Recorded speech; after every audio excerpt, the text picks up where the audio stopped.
Hammaga salom. Hozir Bratislava sentrida turibman.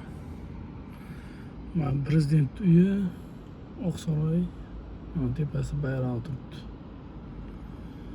Oqsaroy sentr bu yoqqa Toshkentga kirib ketadi. Eski shaharga Plaza degan mehmonxona.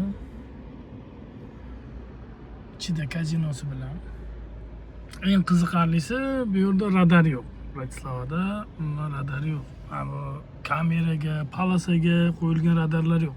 Kuzatuv kameralari bor. Lekin kameralar faqat qachon biron nima bo'lsagina uni ichidagi zapsni ko'rish mumkin. Atak fotoradarlar yo'q.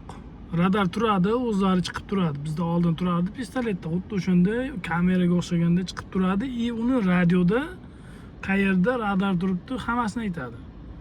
Qaysi yo'lda radar turibdi, qaysi ko'chada turibdi, hammasini aytadi, ogohlantiradi radar borligini.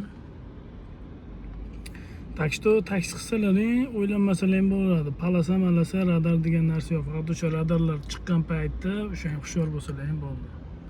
Eng zo'ri shu, radar yo'q, fotoradar yo'q, kamera yo'q, anaqa svetoforda turib palasani svetoforda oladigan kameralar yo'q bu yerda.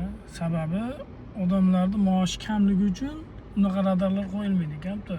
Slovak shunaqa deb aytdi. Nimaga fotoradarlar anaqa yo'q desam, bizda xalq unaqa juda tez yurmaydi, keyin oylik past. Unaqa ish taraflarga tushaversa, ishga shoshganlar kim o'zi topadigan oylik kam bo'lsa, shuning uchun unaqa narsa qo'yilmaydi bizda. Ovozga qo'yilgan bir marta, lekin hech kim ovoz bermaganligi uchun qo'yilmagan. Hozir yana qo'ymoqchi bo'lyapti dedi. Lekin hozircha unaqa radarlar yo'q lekin.